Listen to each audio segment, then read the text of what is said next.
Boa noite a todos. Sejam todos muito bem-vindos. Alegria muito grande, mais uma vez, nos encontrarmos aqui, presentes, para estudarmos e aprofundarmos sobre o Evangelho de Jesus. Estamos recebendo hoje, com muita alegria, a nossa querida Silvia Vasconcelos, minha xará queridíssima, filha do nosso nobilíssimo professor Humberto, maravilhoso. É uma família realmente muito querida. E ela está aqui hoje para trazer para nós, do Evangelho segundo o Espiritismo, a Porta Estreita, um capítulo muito importante, um tema muito importante, e a Silvinha vai fazer essas reflexões para nós. Vamos então elevar os nossos pensamentos ao alto, sentindo dentro de nós a possibilidade de nos permitirmos nesse momento o recebimento das bênçãos maiores que nesse momento caem sobre nós. Senhor Jesus, Mestre Divino, amigo sublime e incondicional de todas as horas, estamos aqui, Senhor, com nosso coração aberto, tendo a certeza do quão ricos serão todos os próximos momentos, onde teremos a possibilidade de receber e sentir em nossos corações uma mensagem trazida de esperança, de consciência, de conscientização e de necessária para cada um de nós que estamos nessa trajetória tão importante, nesse grande ciclo evolutivo como espíritos viajores imortais. Que possamos, neste momento, Senhor, nos ausentarmos um pouco das nossas dificuldades, das nossas ainda aflições, atribulações e pensamentos, que possamos nos concentrar nessa escolha que fizemos de hoje estar aqui, para que a mensagem seja absorvida, fazendo-nos entender a cada segundo quanto que precisamos compreender essa tua palavra, essa tua assertiva e afirmativa.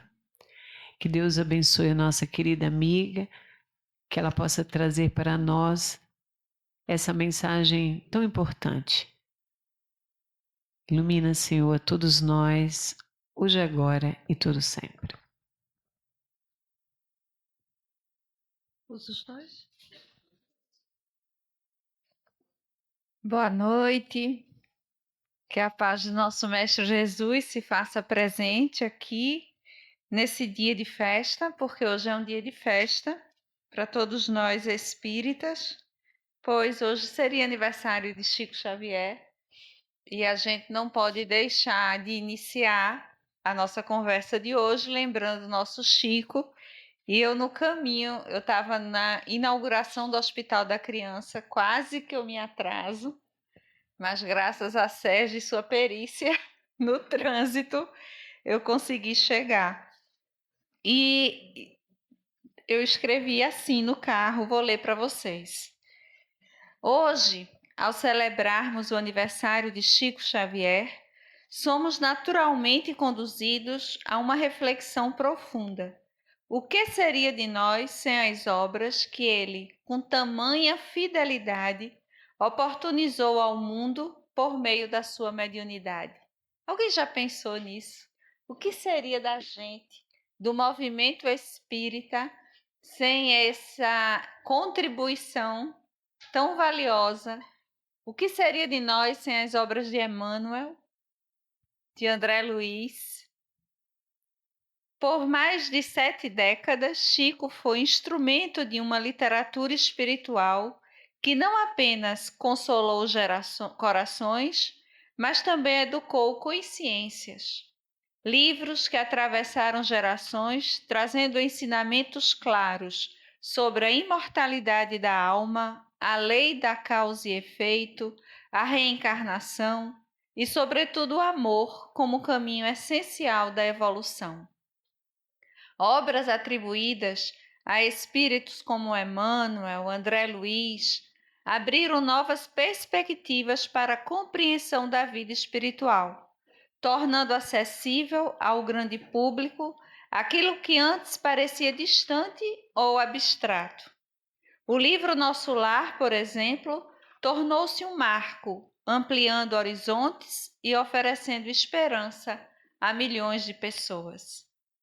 O movimento espírita brasileiro encontrou em Chico Xavier não apenas um médium, mas um verdadeiro alicerce moral e doutrinário. Sua fidelidade aos princípios codificados por Allan Kardec garantiu segurança, coerência e profundidade à divulgação da doutrina espírita. Ele não inovou por vaidade, ele preservou, viveu e exemplificou. E o alcance da sua missão ultrapassou as fronteiras do Brasil. Suas obras foram traduzidas para diversos idiomas, levando a mensagem espírita a diferentes culturas, tocando almas em várias partes do mundo. Chico ajudou a consolidar o espiritismo como uma filosofia de consolo, esclarecimento e responsabilidade espiritual em escala global. Sem sua dedicação incansável, quantos corações permaneceriam da dor sem consolo? Quantas mentes seguiriam sem respostas para as grandes questões da existência? Quantas vidas não teriam sido transformadas pela certeza de que a morte não é o fim? Mais do que livros, Chico ofereceu esperança. Mais do que palavras, ele entregou o testemunho. Celebrar sua vida hoje é reconhecer que sua mediunidade foi uma bênção coletiva, um verdadeiro patrimônio espiritual da humanidade. E diante disso, resta-nos não apenas admirar, mas honrar esse legado vivendo, tanto quanto possível, os ensinamentos que ele tão fielmente nos transmitiu através do exercício mediúnico. Obrigada, Chico. E é assim que a gente inicia este nosso encontro de hoje aqui, falando a respeito de um tema que é a história de nossa vida, né? Essa escolha da porta estreita é ainda um grande desafio para a gente, que geralmente escapa pela porta larga, né? Aquela porta mais prazenteira, aparentemente, e que a gente escapa a tantas e tantas experiências aqui na Terra. E aí a gente fez uma pesquisa, tá aqui as referências, mas a gente quer começar falando sobre essa simbologia da porta, né? Então a porta simboliza o local de passagem entre dois estados, entre dois mundos, entre o conhecido e o desconhecido, a luz e as trevas, o tesouro e a pobreza extrema. A porta não só abre, ela convida-nos a transpô-las, passar do domínio do profano para o domínio do sagrado. Há diversos tipos de portas.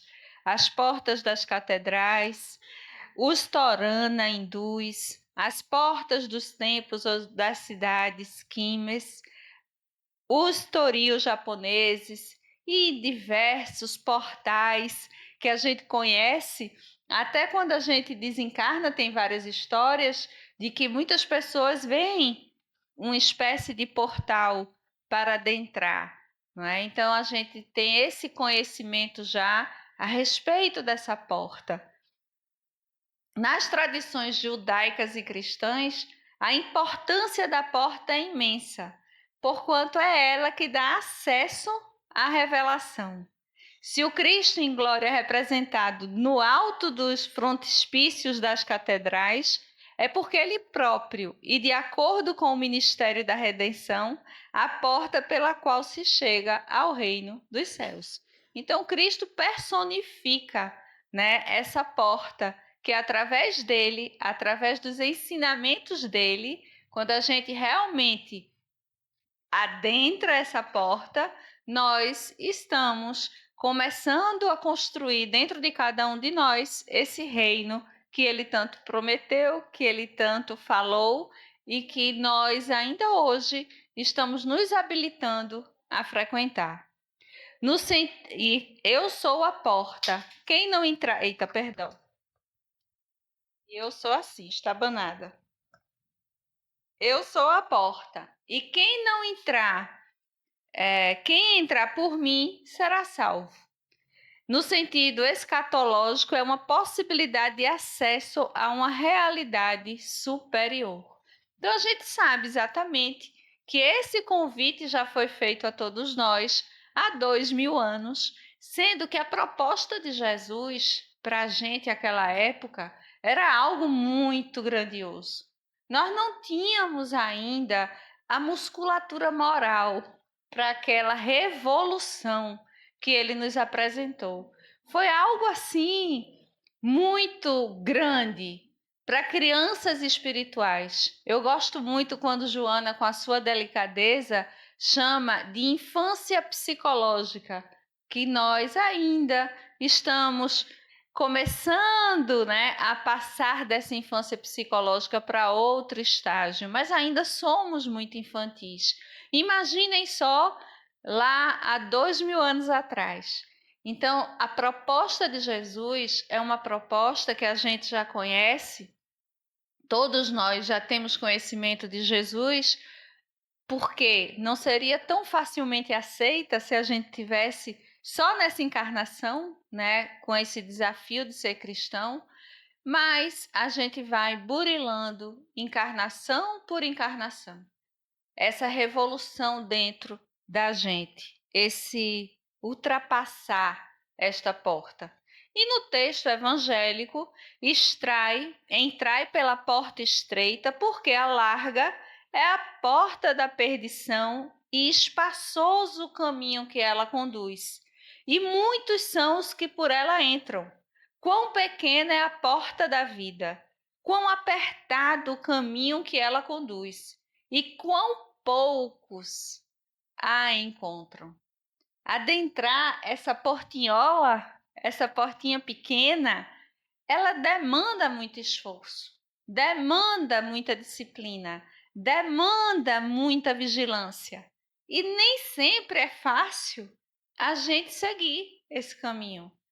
A gente muitas vezes, na nossa própria história, eu não vou nem para a nossa história, eu vou para o nosso dia.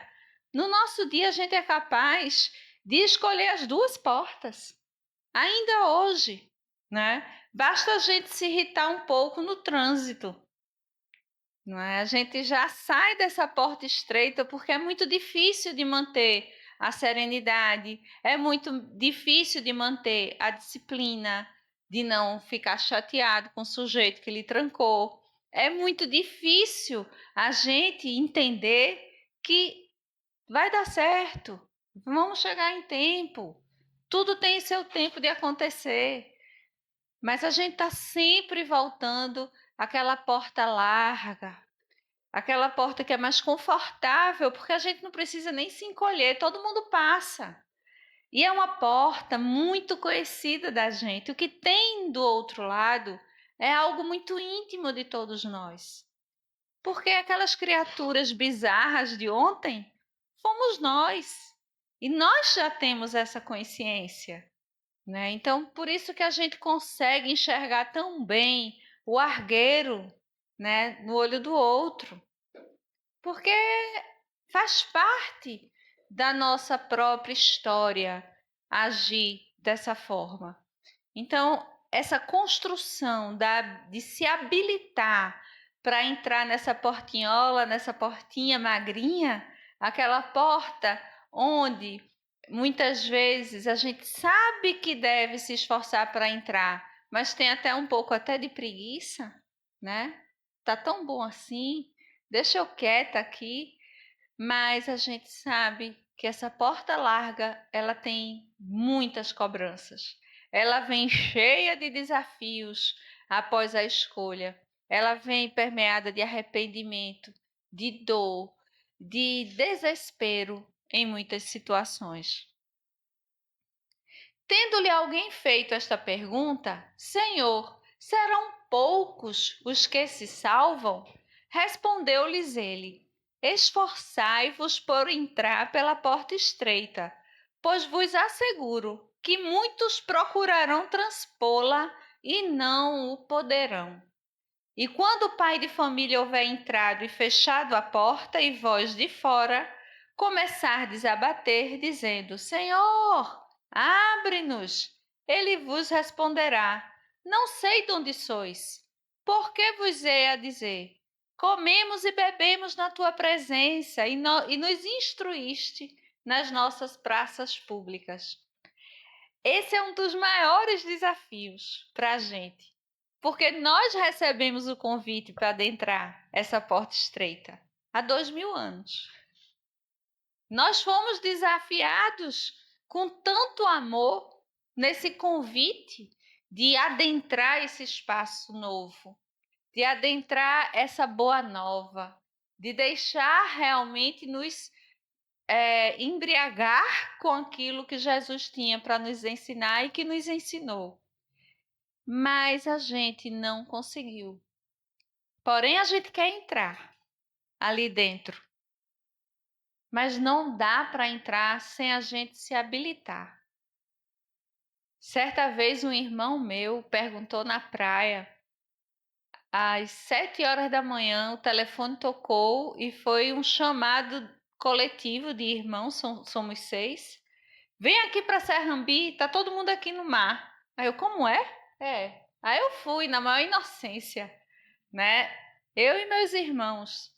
E aí, conversa vai, conversa vem, um irmão meu chega para mim e faz assim: Vocês estão habilitados a entrar na casa espiritual de papai? Não estou falando nem de Jesus, tá? Estou falando da casa espiritual que meu pai deve estar construindo já com a conduta dele. E a pergunta foi essa.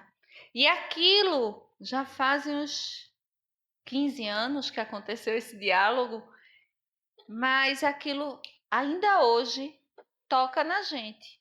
Porque será que eu estarei habilitado uma casa onde as portas físicas estão sempre abertas para mim, sempre, a hora que eu quiser? Eu vou na casa de meus pais. Essa semana ele puxou minha orelha porque eu dei a chave da casa dele à minha filha e ela perdeu. E ele, por que não está com a chave da sua casa? Né? E aí é uma casa que eu entro facilmente, que eu sou muito bem recebida, muito amada e muito querida. Mas eu estarei apta a frequentar a casa de meu pai depois que ele desencarnar e eu também desencarnar? Imaginem só esse reino que Jesus nos prometeu e a gente sabe que existe, está dentro de cada um de nós, sem a gente se habilitar. É só por isso, porque ele está doidinho que a gente entre lá. O desejo dele é que nós estejamos todos, né, convidados, nós fomos. Mas é preciso colocar a túnica, é preciso estar preparado para frequentar esse espaço, né? E aí a gente fica de fora, a gente perde esse convívio, a gente perde este banquete espiritual. Que quando a gente se eleva um pouquinho, a gente já tem uma sensação do quanto é bom estar na companhia dos amigos espirituais mais elevados que cada um de nós. Ou vocês vão me dizer que não tiveram nunca essa experiência? Alguém aqui já fez uma prece? Realmente, aquela prece onde a gente se eleva e não se sentiu melhor? Parece que todo o entorno modificou-se, que é difícil até a gente voltar. Um pouquinho. Hoje já somos capazes de nos elevar. Vinde a mim, habilitem-se. Eu estou aqui. Espero que vocês me vejam e me sintam. Ele vos responderá: Não sei de onde sois, afastai-vos de mim, todos vós que praticais a iniquidade. Então haverá prantos e ranger de dentes, ninguém vai tirar os dentes por causa disso. Quando virdes que Abraão, Isaque, Jacó e todos os profetas estão lá, se habilitaram, e que vós outros sois dele expelidos. Virão muitos do Oriente e do Ocidente, do setentrião e do meio-dia, que participarão do festim no reino de Deus. Então, os que forem os últimos serão os primeiros, e os que forem primeiros serão os últimos. O convite foi feito há 2 meses atrás e até hoje estamos pelejando, batendo a porta e ainda tendo que recorrer à reencarnação para nos habilitarmos a estar neste banquete. Antes de nós virmos a este mundo, pedimos a bons espíritos a porta estreita. Vocês acreditam nisso? Que a gente pediu a porta estreita. Por quê? Porque antes da gente reencarnar, a gente tem uma certeza, uma convicção de que nós vamos ser capazes. Essa coisa de nos achar insuficientes, ela vem muito da matéria. Quando a gente está lúcido da nossa realidade e da realidade espiritual, a gente se enche de coragem, porque a gente entende que só vai estar mais tranquilo depois da gente resolver os nossos BOs. Então a gente se enche de coragem, a gente pede um bocado de coisa. Mas como quem organiza a nossa encarnação são espíritos que nos amam, eles conhecem as nossas limitações. Mas a gente pede tudo, não é? A fim de aproveitarmos a oportunidade de evolução espiritual. Eu vou ter que amar fulano? Para mim vai ser fácil amar fulano, eu vou conseguir, né?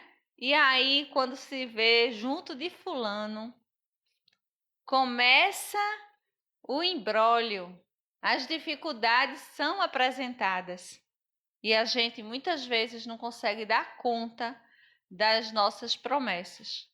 Queremos vir com defeitos no corpo, impossibilidades mil, a fim de que estejamos aptos ao trabalho de ressarcimento de débitos passados, como também a nova preparação para do que há de vir. Então lá vem o bando de menino corajoso que está a fim de resolver tudo em uma encarnação só.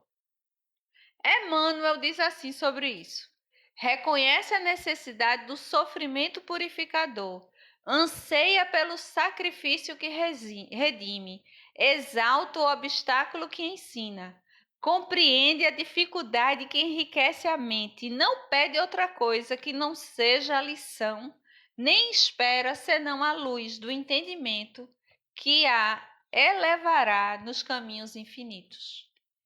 A gente vai convivendo com espíritos lá na pátria espiritual que trazem textos assim, que falam a respeito disso. Claro que a gente se enche de coragem. Estando encarnado, porém, volta a procurar o quê? A linda porta larga, por onde transitam as multidões, esquecendo-se de todos os compromissos assumidos. Por quê? Porque é muito difícil mudar comportamento. É muito difícil adquirir hábitos novos. É muito difícil a gente acertar esses ponteiros do nosso próprio relógio. A gente vê isso. Quando a gente precisa fazer uma dieta, não é difícil demais. Ainda mais nessa época do ano. Quando a gente precisa ter disciplina para ir para a academia, não é difícil demais. Tudo isso vai nos mostrando que mudar hábito e mudar comportamento é o nosso verdadeiro desafio por aqui. Educar-se é o nosso verdadeiro desafio. Eu lembro que, adolescente, eu tive muita dificuldade de ler o livro Há 2000 anos.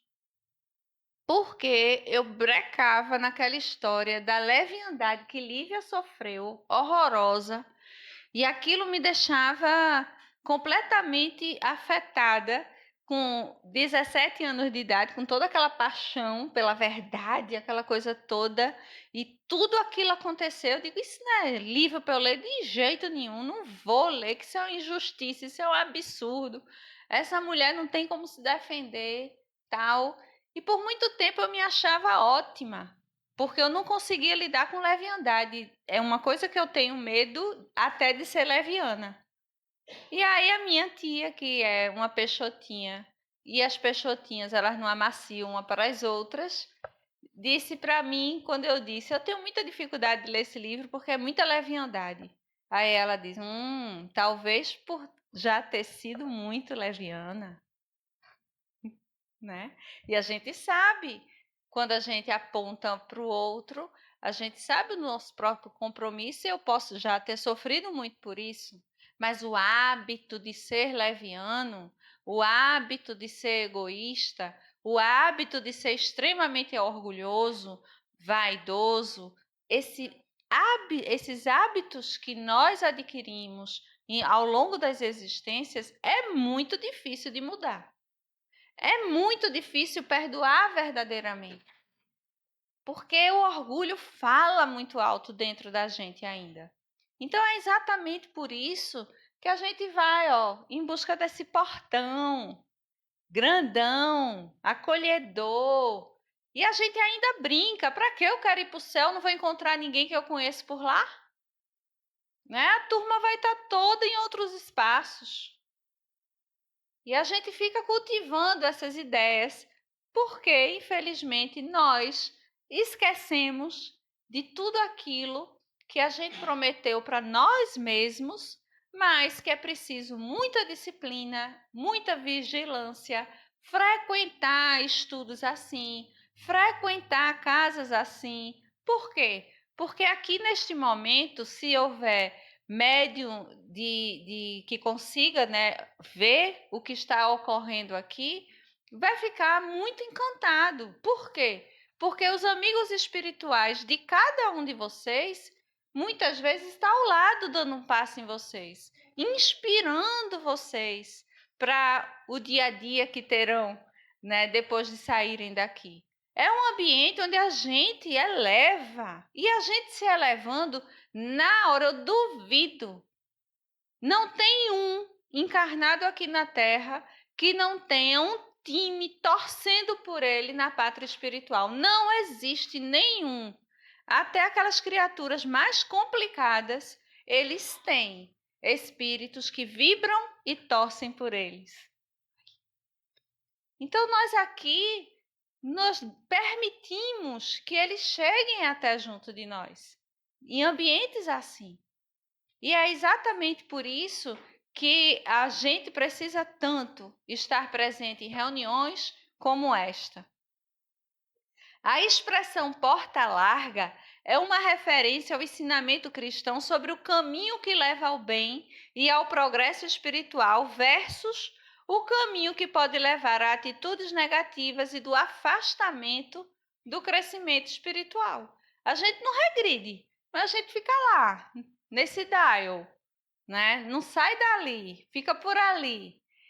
Aí vem a dona Dor, dá um sacode e a gente começa a entender que, opa, vou precisar dar uma mudada na minha conduta. Mas seria muito mais inteligente se nós nos esforçássemos, porque, gente, quando Kardec perguntou, né, sobre a conduta do espírita, é exatamente essa, desse esforço que ele empreende para domar as suas más inclinações. A resposta de verdade foi: é aquele que doma as más inclinações, ou disse, é aquele que se esforça para domar as más inclinações? Como foi a resposta? Não é aquele que se esforça? Então é exatamente isso que nós precisamos fazer. A gente precisa domar as nossas más inclinações. Todas as vezes que a gente sair do nosso equilíbrio, a gente não precisa que ninguém venha puxar a nossa orelha, porque a gente já entende o processo evolutivo da gente. Quem precisa puxar a orelha da gente somos nós mesmos. Epa, Maria Silvia, toma atento, né? Acorda, presta atenção. De novo isso.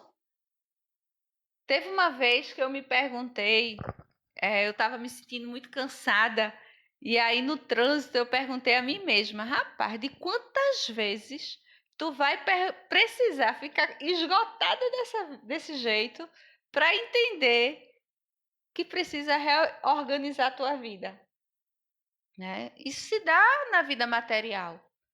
Por que não também na vida espiritual? Irmão X traz uma história lá no livro Estante da Vida. Vocês conhecem Irmão X, Humberto de Campos? É maravilhoso a gente ler essas histórias, porque a gente pega aqueles exemplos através dos contos e a gente vai trazendo para a gente. Narra as provações perdidas por Alberto Nogueira, ele dá nome e sobrenome, no sentido de reparar sua posição de espírito delinquente. Em resumo, ele diz: rogo a vossa. Olha, já estou até vendo a gente lá na parte espiritual. Rogo a vossa permissão para tornar o campo terrestre, a fim de resgatar as minhas faltas. Conceda-me a lepra, o abandono dos entes queridos, a extrema penúria, a loucura ou cegueira, os calvários morais e os tormentos físicos de qualquer natureza. Ele queria virar santo numa encarnação só. Aí vê só o despacho da autoridade superior. O Senhor pede misericórdia, não sacrifício. O interessado resgatará os próprios débitos em vida normal, com as tarefas naturais de um lar humano e de uma família em cujo seio encontrará os contratempos justos e educativos para qualquer criatura com necessidades de reequilíbrio e aprimoramento. Mas, por mercê do Senhor, será médium espírita, com a obrigação de dar pelo menos 8 horas de serviços gratuito por semana. Estão fazendo as contas? Em favor de necessitados na terra, consolando-os, instruindo-os na condição de instrumento dos bons espíritos que operam a transformação do mundo, em nome de nosso Senhor Jesus Cristo. Pronto. Ele queria tudo aquilo, mas o que ele teve foi isso.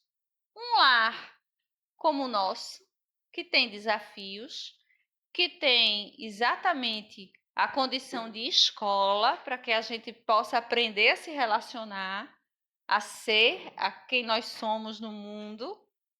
Uma tarefa como médium na casa espírita, com a prerrogativa de 8 horas por semana. Um dia tem 24 horas. 8 horas por semana de doação para aqueles que necessitam. Ponto. Essa era a sua tarefa. Certo dia, houve necessidade dos mentores espirituais procurarem Alberto para resolverem um problema espiritual de uma mãe e sua filha. Estas foram ao centro no qual ele deveria estar trabalhando e não o encontraram. Depois, foram à casa de Alberto Nogueira. Simplesmente esquiva-se do assunto, como se nada tivesse a ver com a dificuldade. Aquele espírito valoroso, valente, né? Quero muita valentia, pedir tudo aquilo que ele pediu. Que pedira lepra, cegueira, loucura, idiotia, fogo, lágrimas, penúria e abandono, a fim de desagravar a própria consciência no plano físico, depois de acomodar-se nas concessões do Senhor, esquecera todas as necessidades que lhe caracterizavam a obra de reajuste e preferia a ociosidade, enquadrado em pijama, com medo de trabalhar. A porta larga. Não foi bom exemplo de Alberto Nogueira? Isso serve para cada um de nós, gente. Podia ser Silvia Vasconcelos aqui, que é médium. Não sei quem mais aqui é médium. Eu já fiquei fazendo as contas por semana. Porque isso não é fake news. A espiritualidade procura a gente quando precisa socorrer alguém em nosso entorno. Um vizinho que esteja no nosso prédio, tem um vizinho em extrema dificuldade. E aí a espiritualidade, Silvia mora no 3º andar, vou lá. E Silvia tá, ó, nem tchu. A gente não está habilitada, essa é a verdade. A gente esquece de fazer o culto no lar. Ou quando faz, a gente fica de olho na programação, no celular. A gente torce para a hora da reunião mediúnica acabar. A gente não tem disciplina em assistir semanalmente as palestras que são ofertadas na casa espírita. A gente falta aos trabalhos voluntários. Faz parte da nossa própria história. A gente lá no Peixotinho tem um núcleo de psicologia para atender as pessoas que não têm condições de pagar a terapia.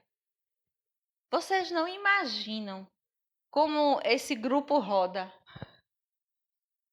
Não dos pacientes, mas dos profissionais que disponibilizam um horário. Porque ser voluntário é muito difícil. A criatura é chamada de besta. A criatura acha que está perdendo um tempo porque precisa de mais pacientes pagos.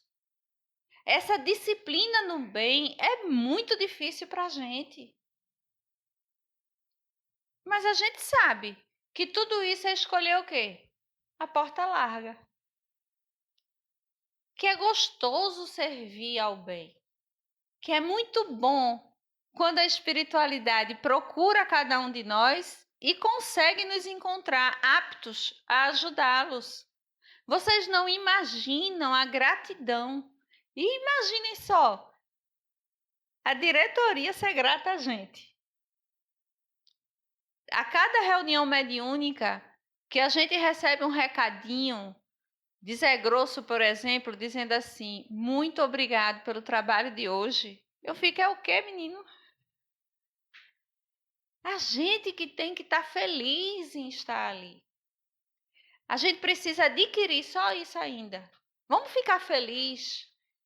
É como Silvia disse na prece, aproveitar o esforço de estar aqui presente, estando presente. Sem ficar pensando, eita, tá chovendo que só, como é que eu vou sair? Porque a gente sempre sai do presente. Então, aproveitar isso aqui, essa conversa é um bate-papo com assuntos antigos para a gente conhece esse assunto todo. Mas sabe o que é pedagogia? É repetição. É repetir, repetir. Quando acabar esse livro, vocês vão voltar para o primeiro capítulo de novo. Quantas vezes nós já lemos o Evangelho segundo o Espiritismo? Inúmeras. E às vezes a gente lê e faz, oi, olha só, não tinha prestado atenção nisso. Porque nós vamos amadurecendo. Em geral, tudo aquilo que desvia as nossas ações dos fins mais elevados da vida e dos compromissos assumidos, ou seja, vícios materiais e morais, festas mundanas, prazeres e sexo desenfreado, enganar os outros para oferir lucro financeiro, tudo isso é são características da porta larga. E da porta estreita? Estar bem com a própria consciência. O que adianta agradar aos outros e desagradar a nós mesmos? Sacrifício da personalidade em busca do bem comum. Renúncia aos prazeres passageiros, efêmeros, que traz tanto arrependimento. Eu tenho uma coisa que eu quero muito estudar, é a depressão de dia de domingo, o DDD, que é tão comum, todo mundo fala muito dele. Mas eu quero estudar, não é a depressão de dia de domingo, que muita gente já estudou. É que eu acredito que a gente constrói na nossa mente uma felicidade para sexta-feira tão grande. Tem muita gente que se prepara para sexta-feira. Sextou, é com a força toda do universo, né? E quando chega a sexta, vou encontrar um príncipe, vou encontrar uma companheira de ouro no barzinho, né? É aquela ilusão, a gente fica inebriado, né? Com aquilo tudo que vai acontecer. A mulher se produz inteira para aquela night. E aí há encontros. Aí passa a sexta, o sábado o telefone não toca e o domingo cai na real. Sabe? É essa busca que a gente tem por isso mágico que vai acontecer na sexta-feira e no sábado. E o domingo é uma ressaca, não só do álcool ou outros entorpecentes, como também moral, do vazio. Sabe aquele vazio que nada preenche? Que nem um bolão de chocolate preenche? E aí vem esse termo que eu estou vendo com outros olhos, que é a depressão dia de domingo, pós a euforia daquilo que a gente criou em nossa cabeça para nosso sextar. E é exatamente isso que a gente repete, perdendo tempos preciosos na nossa existência. Para evitar adentrar a porta larga, os espíritas e qualquer pessoa que busque o bem, o relógio está ali, devem seguir alguns princípios. Eu trouxe receita. Primeiro, estudo dos ensinamentos espíritas. Sabe por quê? Porque a partir do momento que a gente tem o conhecimento e repetindo eles para nos educar, a gente se policia mais. A gente tem aquele estás errada. Não faz isso não. Porque é exatamente a instrução que faz com que a gente não tem como dizer eu não sabia. Então, a leitura e estudo das obras fundamentais do Espiritismo, como o Livro dos Espíritos, Livro dos Médiuns, Evangelho, a Gênese, Céu e Inferno, ajuda a compreender melhor os valores morais e a importância do amor ao próximo. Sabe qual é um hábito que eu aprendi com meu pai? Você pega o livro Fonte Viva, por exemplo. Fonte Viva. Pode estar atrasado. Meu pai podia estar atrasado, mas ele, antes de levantar-se, lia a página de Fonte Viva. Leu. Mas não é só ler na agonia, não. Olha assim e faz. Entendi. É exatamente isso que vai guiar meu dia de hoje. E voltar à página durante o dia, durante um aborrecimento, durante uma dificuldade no trabalho, durante uma teimosia do menino dentro de casa. Voltar àquela página. Por que eu precisei daquela lição hoje? Com certeza você vai trazer em inúmeros momentos do seu dia o consolo que Emmanuel e o desafio que Emmanuel nos apresentou de manhã cedo. através daqueles livrinhos mágicos, Fonte Vida, Vinha de Luz, Caminho, Verdade e Vida e Pão Nosso. É um hábito maravilhoso, porque a gente vai vendo no nosso dia a dia, porque eu brinco que Emmanuel é um tradutor do Evangelho de Nosso Senhor Jesus Cristo. Ele mastigou e deu a gente, fácil, para a gente entender a profundidade da mensagem de Jesus. A prática do Evangelho no lar. Gente, hoje eu faço Evangelho no lar sozinha, no domingo, na minha casa, porque na casa de meus pais há 66 anos existe Evangelho no lar todo domingo às 7h30 da noite e eu ainda frequento e vou frequentar sempre. Mas nós precisamos ter um no nosso lar.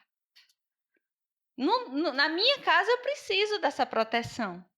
Eu preciso abrir esse espaço. Eu preciso me tornar confiável, como Paulo nos desafiou, para que, se alguma coisa acontecer na redondeza, a espiritualidade amiga saiba que Silvinha está ali sozinha fazendo o evangelho no lar no domingo. É fundamental para a gente. E eu digo mais, é fundamental para a nossa saúde mental. A espiritualidade hoje configura exatamente um ponto de saúde física e também espiritual e emocional. A nossa vibração, geralmente, durante o nosso dia a dia, ela oscila demais. Oscila muito. Então, nós, com certeza, colocamos para dentro da nossa casa espíritos que, infelizmente, nós ainda damos espaço. Então, é muito importante a prática do Evangelho no lar. É uma reunião familiar em que se lê o Evangelho à luz da doutrina espírita, refletindo sobre os ensinamentos de Jesus e como aplicá-los na vida cotidiana. Não importa se os filhos já tomaram o rumo deles. Continuem fazendo o Evangelho no lar e inspire-os a fazer também nos seus próprios lares. Eu tenho 2 filhos morando fora e eu já perguntei a eles qual é o dia do Evangelho no lar de vocês. Aí um que mora no Rio disse: mãe, deixa eu participar contigo no domingo. Eu disse: tudo bem, pode, mas tenha o seu também. Tu já quer arregar o meu Evangelho, Edmundo Júnior? Né? Mas é maravilhoso ele participar, às vezes ele participa, não é sempre. Vivência dos ensinamentos. É exatamente colocar em prática tudo isso que nós estamos sendo, estamos nos habilitando. A gente já está se habilitando. Tem dias que a gente dá uma ré, mas na maioria das vezes a gente também precisa ver nossos avanços.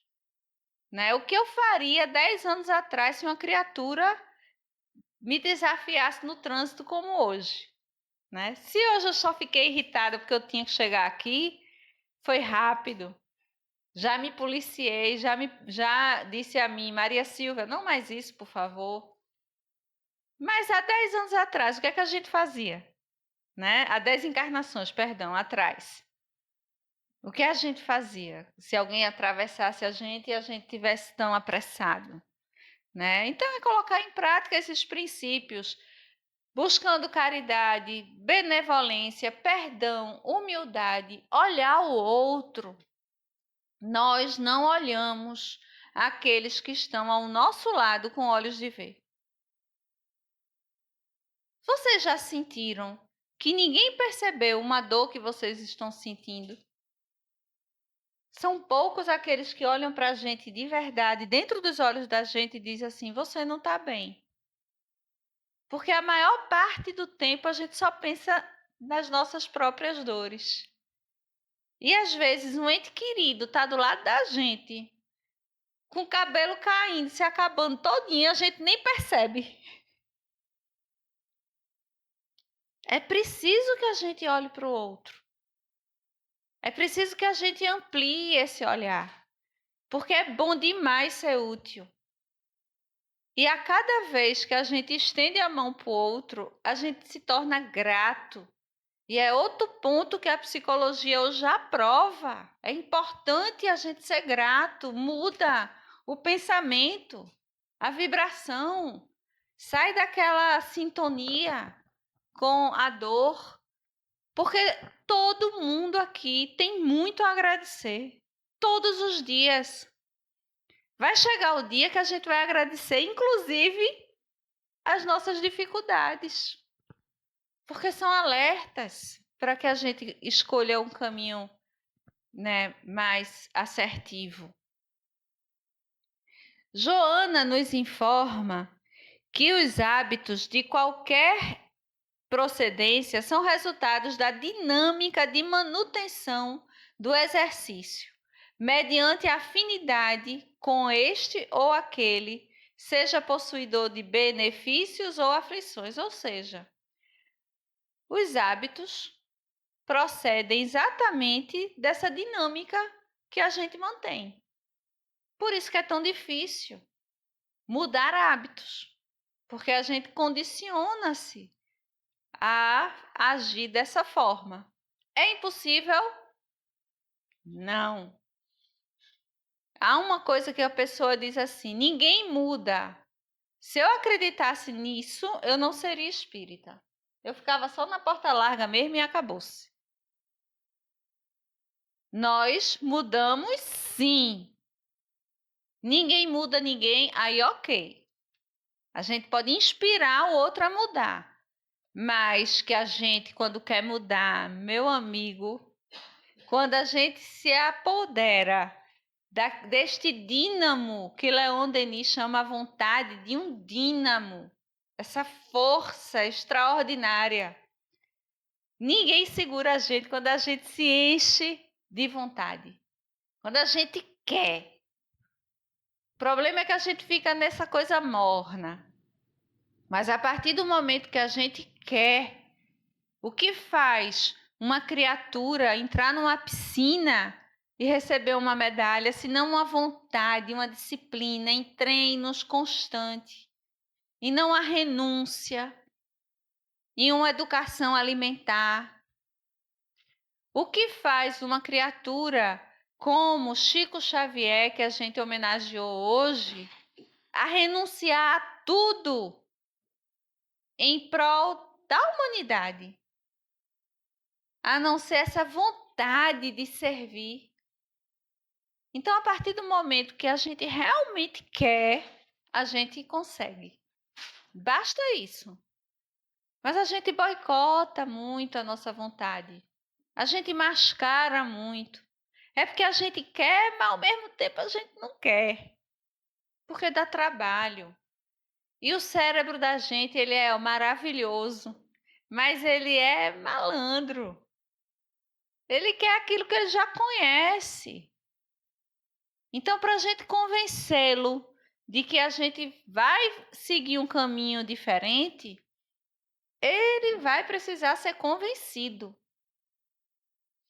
A gente não tem só que fazer uma vez, a gente tem que convencer de que nós vamos adotar como novas práticas essa postura. E aí ele vai sempre puxar a gente para a postura anterior e a gente, não, meu senhor, volte, é aqui que eu quero. Então, disciplina e vontade é um dínamo. Quando a gente se convence disso, ninguém segura a gente. Ou vocês nunca viram casos, vamos para a prática, de criaturas que perderam 80 quilos só pela força de vontade? De pessoas que com 60 anos, numa cama, cheia de dor e depressivos, botam na cabeça que vão correr uma maratona. E não é o tal do 5K, não, que 5K hoje, ó, todo mundo está correndo. É aquela de Vera, de 40K, né? 60 anos, agora eu vou correr, não tem quem me segure. Tá aí, ó, tem assim, ó. Podem ver no Google. Porque não há limite. Não há limite para a gente. Não há quem segure a gente quando a gente tem a determinação de entrar na porta estreita. Porque a gente quer, simplesmente por isso. A gente deixa de ser morno, deixa de ser aquela criatura mal menos. E consegue. Quantas pessoas estão entrando aos 70 anos no curso de medicina, por exemplo, porque agora que tem condições de tempo e de dinheiro para encarar uma faculdade? E essas criaturas, eu tenho certeza da competência delas. Porque o que tem de vontade ali não está no gibi. Vai ser curto o trabalho delas? Quem disse? Se somos espíritos, se somos eternos. Eu já brinco dizendo que eu quero estudar psiquiatria na próxima encarnação. Já estou me habilitando, comecei com a psicologia. E aí eu já estou negociando, porque o que eu aprendo eu não vou perder. Porque eu sou um espírito. E essa convicção todos nós precisamos ter. Eu perdi uma cunhada que não perdi, ela desencarnou e ela era uma arquiteta urbanista. E depois de muito tempo, ela deu uma comunicação dando notícias dela para os filhos dela e disse para os meninos: "Eu estou envolvida aqui com grupos de arquitetos, planejando cidades espirituais. Então, nossos conhecimentos, eles não viram nada, não. De onde vem uma criatura que nunca lhe teve contato com panelas cozinhar tão bem? De onde veio nossos talentos? Então não tem que dizer, estou com 70 anos, não vou fazer mais nada porque vou perder, não vou conseguir. Que nada. A vida, ela é um eterno convite para o aprendizado. Eu já contei essa história aqui, mas eu vou repetir. Papai tem 90 anos, vocês conhecem bem meu pai. Ele ama ler e tem um cognitivo perfeito, graças a Deus. O corpinho está muito, muito, muito frágil, né? Tá bem frágil. Mas aqui, ó, tá a 1000. Perfeito. E meu filho é um ledor. Eu tenho um filho, Vitor, que ele é um cara que puxou avô. Ele é um ledor. E aí ele chega e diz assim: aniversário de vovô, ele já fica nervoso. Porque eu tenho que achar um livro que vovô não conheça. Aí ele faz: mãe, esse filósofo aqui, eu duvido. Aí chega, vou botar a dedicatória. Eu boto não, boto não. Aí quando ele chega pro meu pai, dá o livro, papai abre e faz: notável. Eu gosto muito dele, eu tenho essa obra aqui dele. E tenho essa, meu filho. Ele, pelo amor de Deus, vô, não acerto uma. Porque ele está sempre lendo, o corpo está frágil, mas ele sabe que ele é eterno. Está sempre procurando notícias novas. Eu chego com um livro novo, ele fala: oi, deixa eu ler. Os que ele não viu ainda. Né? Porque nós somos espíritos e somos eternos e nós precisamos ter essa convicção. E aí a busca do autoconhecimento também é um caminho para que a gente entenda a necessidade de escolher a porta estreita. Por quê, gente? A partir do momento que a gente sabe o quanto aquela porta larga nos faz sofrer, a gente vai se convencendo de que não deve percorrer aquele caminho. E isso é através do autoconhecimento. Toda a obra espírita fala sobre a importância da gente se conhecer. Não é papo de palestrante psicóloga, não. Tá lá, não é, né? Um velho sábio já vô-lo disse: conhece-te a ti mesmo. Não tem outro caminho, a gente precisa se conhecer. A gente quer conhecer o povo tudinho, menos nós mesmos. Nos surpreendemos com a gente. A gente se surpreende com a reação nossa, tanto positiva quanto negativa. É dangerosíssimo, como dizia Carlos Drummond de Andrade, é dangerosíssimo, porque você pode não gostar do que vai conhecer. Você vai dar chance para suas sombras aparecerem e vai começar a educá-las. Agora, se você não quer nem conhecer, elas vão fazer, sabe o quê? Dominar vocês, dominar a gente. Então é importante a gente se vá chegar e fazer aquele olhar assim no jogo da verdade, de quando for tirar a maquiagem de noite olhar para dentro dos olhos de verdade, prestar atenção no que anda pensando, prestar atenção se esse pensamento não é recorrente, se não é esse pensamento que te bota para trás. Deixar de acreditar no teu pensamento, que nem sempre o teu pensamento acontece. Tem gente que recebe uma mensagem de WhatsApp já imaginando que o outro está gritando com ele. Olha para aqui como me responde. O outro às vezes está dirigindo e teve a gentileza de responder, mas não botou coraçãozinho, não botou boquinha, não botou um tchauzinho. Tá com raiva de mim, ó, seco. Esses somos nós. E a gente precisa se vasculhar. Olhar para quem nós somos. Joana nos esclarece no Plenitude que o autoconhecimento coopera para que se possa discernir em torno do que é útil ou supérfluo, indispensável, secundário à nossa vida feliz. Então, todo mundo aqui buscando esse autoencontro. Eu vou dar um pulo. Eu sei que eu trouxe muito material, doutora Silvia, minha amiga querida. Mas é porque eu sou assim. Eu me empolgo. Caridade é outra ação que nos fortalece na escolha da porta estreita. Vigilância e disciplina. Esse bichinho aqui é bem neuróticozinho, né? Ó. Ele é maravilhoso. Meditação e prece. Nós precisamos orar. Mas não é aquela prece, Pai Nosso que está no céu, santificado seja o vosso nome. Não, para um pouquinho, né? Conversa, traz um diálogo, pede inspiração, que vem. Convívio fraterno, ter cuidado com quem anda.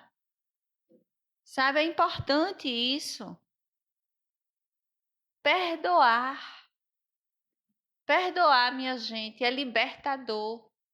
E a gente não perdoa uma vez só mesmo, não, porque o perdão é um processo. Às vezes você pensa que perdoou e vai se abuleta no sofá e bota o Netflix. Quando vê no filme uma cena parecida com o que você passou, a criatura vem à tona na hora no nosso juízo. Aí a gente faz o quê? Ora novamente, tenta perdoar, né? Joga a luz para aquela criatura, pensa no girassol. O perdão é um exercício e que a gente precisa adquirir. Cultivo de esperança e de fé.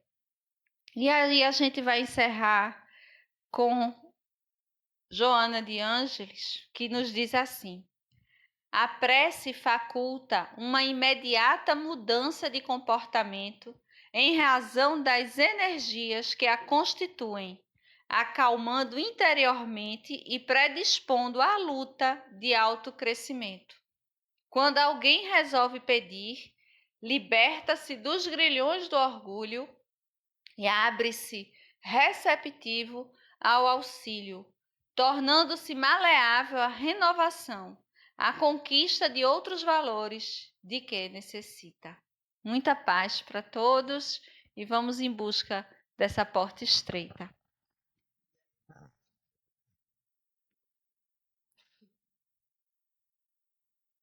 É isso, meus queridos.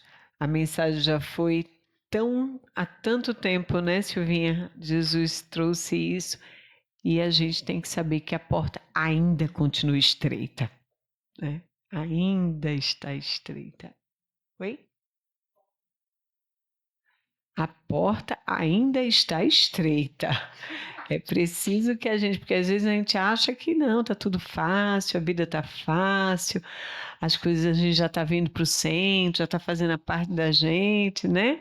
Não, a porta ainda está estreita, ainda existe muita coisa a vencer, muita coisa a olhar para dentro de si. E o maravilhoso é a gente saber que depois que passa desse estreito, quando a gente opta por passar, ela se torna larga. Porque os benefícios, quando a gente passa por elas, são enormes. Mas a gente precisa fazer essa escolha, né, Silvinha? Então, lembrem-se, a porta ainda está estreita. Muito obrigada, minha querida. Que coisa maravilhosa. Você é uma querida, todos são muito queridos aqui. Que mensagem importantíssima para as nossas reflexões, né? Querendo só saber, tem alguém vindo a primeira vez na casa? Acho que não, né? Todos estão aqui já, companheiros. Vamos então, meus queridos, desejamos a todos uma Páscoa de muito amor, de muita presença do Cristo, né? Que Ele possa estar nesse momento junto a todos nós, com as nossas famílias, lembrando sempre que Jesus tem que estar em absolutamente todos os momentos das nossas vidas, tá bem? Então, todos estejam em paz, cuidado com os ovinhos de Páscoa, para depois não passarem mal, né? Cuidado com as gulas, comam com moderação, que ano que vem tem Páscoa de novo, mas vamos... Eita, tem as coisinhas de coco, né, minha nossa? Vamos lá, então. A gente vai ter passes agora no final, tá? Para aqueles que quiserem. Silvinha, você faz a prece, por favor.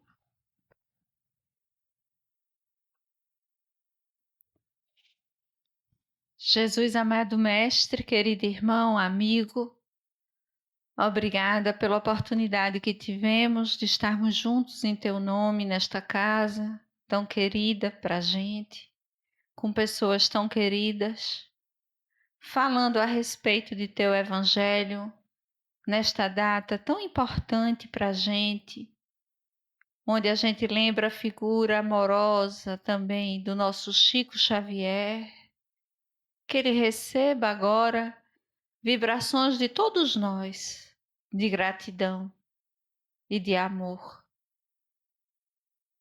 Jesus querido, esta data também é importante, pois muitos lembram da tua passagem por aqui entre nós. Ainda repetimos o teu sofrimento. Ainda precisamos olhar para as chagas em teu corpo ferido pela ignorância da humanidade. Mas que nós possamos entender que Páscoa significa passagem e que estes teus ensinamentos tão cheios de amor possam nos inspirar a ultrapassar a barreira da porta larga, que nós possamos frear nossos impulsos tão antigos em busca daquilo que é tão passageiro e que ela nos oferece tão prazenteira. E possamos começar a nos habilitar para a porta estreita, que representa para cada um de nós esse exercício de autoeducação, de disciplina e de amor. Fica conosco, Jesus, hoje, agora e sempre. Que assim seja.